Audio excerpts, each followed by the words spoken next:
Hello friends, the gardening ഷെഫിലേക്ക് എല്ലാവർക്കും സ്വാഗതം. ഇന്ന് ഏറ്റവും എളുപ്പത്തിൽ സിമ്പിളായിട്ട് നമുക്ക് വീട്ടിൽ ചെയ്തെടുക്കാൻ പറ്റുന്ന ഷവർമ ടേസ്റ്റിൽ കഴിക്കാൻ പറ്റുന്ന നല്ലൊരു സ്നാക്കിൻ്റെ റെസിപ്പി ഷെയർ ചെയ്യാം.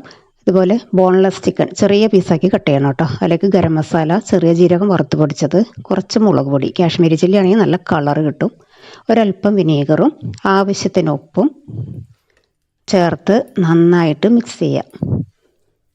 ഇനി ഇതിലേക്ക് കുറച്ച് പെപ്പർ പൗഡർ കൂടി ചേർത്ത് കൊടുക്കുന്നുണ്ട് കേട്ടോ. കാശ്മീരി ചില്ലി ആയതുകൊണ്ട് തന്നെ വേറെ എരിവൊന്നും ഇതിൽ ചേർക്കുന്നില്ലല്ലോ, അപ്പോൾ പെപ്പർ പൗഡർ എരിവിന് ആവശ്യത്തിന് ചേർത്ത് കൊടുത്തിട്ട് നന്നായിട്ട് മിക്സ് ചെയ്യുക. ഇനി ഇത് മാറ്റി വയ്ക്കാം. അപ്പോൾ ഈ സമയം തന്നെ ഒരു പാനിലേക്ക് കുറച്ച് ഓയിൽ ചൂടാക്കാൻ വെച്ചിരുന്നു. സൺഫ്ലവർ ഓയിലാണ് ഞാൻ ചെയ്യണത്. കുറച്ച് ഫ്രഞ്ച് ഫ്രൈസ് കട്ട് ചെയ്ത് ചെയ്തെടുക്കാൻ വേണ്ടിയിട്ടാണ്. അപ്പോൾ ഫ്രഞ്ച് ഫ്രൈസിൻ്റെ ഷേപ്പിൽ പൊട്ടറ്റോ കട്ട് ചെയ്തിട്ട് ഇതുപോലെ ഓയിലിലേക്ക് ഇട്ട് കൊടുക്കുക. ഫ്ലെയിം കൂട്ടി വെക്കുക കേട്ടോ. ഫ്ലെയിം കുറച്ച് വെച്ചിട്ടുണ്ടെങ്കിൽ പൊട്ടറ്റോ വെന്ത് പോകും, ഫ്രൈ ആയി കിട്ടില്ല.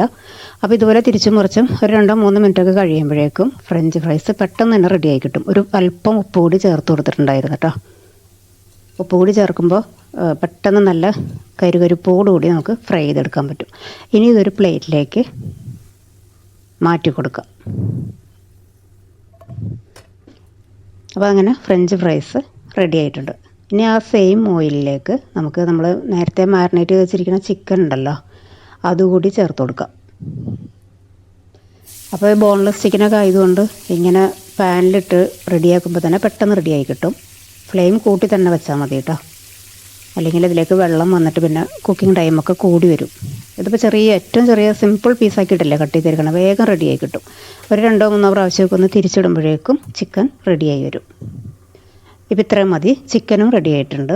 ഇനി നമുക്ക് ഈ പൊട്ടറ്റോ മാറ്റി വെച്ച സെയിം പ്ലേറ്റിലേക്ക് തന്നെ ചിക്കനും കൂടി മാറ്റി വെക്കാം. ഓയിലിൽ നിന്ന് നന്നായിട്ടൊന്ന് ഡ്രെയിൻ ചെയ്ത് എടുത്ത് മാറ്റാം. ചിക്കനൊക്കെ ഇപ്പോൾ നന്നായിട്ട് വെന്ത് വന്നിട്ടുണ്ട് കേട്ടോ. അപ്പോൾ അങ്ങനെ ചിക്കനും പൊട്ടറ്റോ ഒക്കെ റെഡിയായി. ഇനി ഇതുപോലെ കുറച്ച് വെജീസൊക്കെ ഒന്ന് കട്ട് ചെയ്ത് വെക്കണം കേട്ടോ. കുറച്ച് ക്യാരറ്റ്, ടൊമാറ്റോ, അതുപോലെ തന്നെ പൈനാപ്പിൾ ക്യാബേജ്, ഇത് 3 കൂടി ഏറ്റവും ചെറിയതായിട്ട് ഇതുപോലെ കട്ട് ചെയ്ത് റെഡിയാക്കി വെക്കാം. ഇനിയുള്ള പ്രോസസ്സ് എന്ന് പറഞ്ഞാൽ ഇതുപോലെ കുറച്ച് ഗാർലിക് ചെറിയ പീസാക്കി നുറുക്കിയിടണം. അതുപോലെ ഒരു 2 ടേബിൾ സ്പൂൺ സൺഫ്ലവർ ഓയിൽ. അപ്പോൾ അളന്നൊഴിക്കുക കേട്ടോ, ഞാൻ ഒരു കൈക്കണക്കിൽ അങ്ങനെ ഒഴിക്കണമെന്നേ ഉള്ളൂ. ഒരു എഗ്ഗ്, ഇതിലേക്ക് ഒരു 1/4 ഗ്ലാസ്സിൽ താഴെ മാത്രം പാൽ ചേർത്ത് കൊടുക്കാം. തിളപ്പിച്ച പാലോ തിളപ്പിക്കാത്ത പാലായാലും മതി, പക്ഷേ ചൂടുണ്ടാകാൻ പാടില്ല കേട്ടോ. പിന്നെ ഇതിലേക്ക് 3 ടേബിൾ സ്പൂൺ മൈദ കൂടി ചേർത്ത് കൊടുക്കുക. മൈദയും കൂടി ചേർത്തതിന് ശേഷം ആവശ്യത്തിനുള്ള ഉപ്പ് ചേർത്ത് നന്നായിട്ടൊന്ന് മിക്സിയിൽ അടിച്ചെടുക്കണം. ഇപ്പോൾ പാൻ വെച്ചിട്ട് ഫ്ലെയിം ചെറുതായിട്ടൊന്ന് ഓണാക്കി വെച്ചിട്ടുണ്ട് കേട്ടോ. ഏറ്റവും സിമ്മിലാക്കുക. അതിനുശേഷം മാവ് ഒഴിക്കുന്നതിന് തൊട്ട് മുമ്പായിട്ട് ഫ്ലെയിം ഓഫാക്കുകയും കൂടി ചെയ്യണം. എന്നിട്ട് ഈ ബാറ്ററി പാനിലേക്ക് ഒഴിച്ചു കൊടുക്കുക. ചെറുതായിട്ടൊന്ന് ചുറ്റിച്ചു കൊടുക്കുക. ഒരുപാട് തിന്നാക്കണ്ട, എങ്കിലും ഇതുപോലെ എല്ലാ വശങ്ങളിലേക്കും ഒന്ന് ചെറുതായിട്ടൊന്ന് ചുറ്റിച്ചു കൊടുക്കുക. ഇനി ഫ്ലെയിം ഓണാക്കി സിമ്മിൽ വെച്ചതിന് ശേഷം 1 മിനിറ്റ് ഒന്ന് അടച്ചു വയ്ക്കാം. 1 മിനിറ്റിന് ശേഷം ഇതൊന്ന് തിരിച്ചിട്ട് കൊടുക്കുക. നമ്മൾ തൊടുമ്പോഴേക്കും തന്നെ അങ്ങനെ തെന്നി പോരുന്ന നല്ല സോഫ്റ്റ് ദോശയുണ്ട്. ദോശയല്ല, അതിൻ്റെ ആ ഒരു ബേസ് നല്ല സോഫ്റ്റ് ആയിരിക്കും. അപ്പോൾ നല്ല കെയർഫുള്ളായിട്ട് വേണം തിരിച്ചിടാനായിട്ട്. തിരിച്ചിട്ടതിന് ശേഷം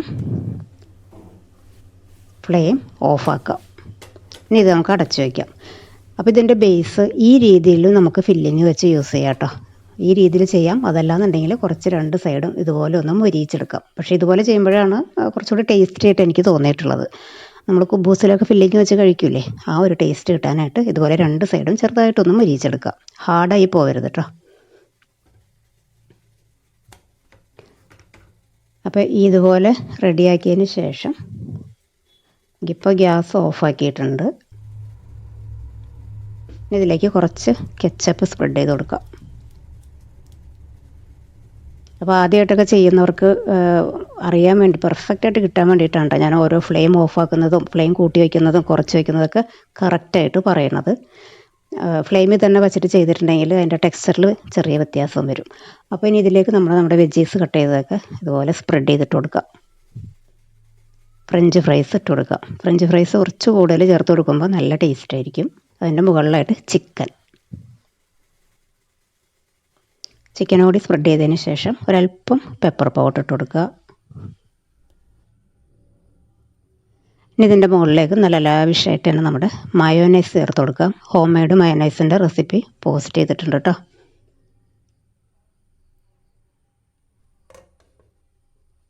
ഇനി 1 മിനിറ്റ് ഒന്ന് അടച്ച് വെച്ചതിന് ശേഷം വീണ്ടും ഏറ്റവും സിമ്മിലായിട്ട് ഒന്ന് വെച്ച് കൊടുക്കുക. അതായത് നമ്മൾ ചേർത്തതെല്ലാം ഒരു ചെറുതായിട്ടൊന്ന് സ്റ്റീമായി കിട്ടാൻ വേണ്ടിയിട്ടാണ്. അത്രയും മാത്രം മതി. ഇപ്പോൾ അത് റെഡി ആയിട്ടുണ്ട്.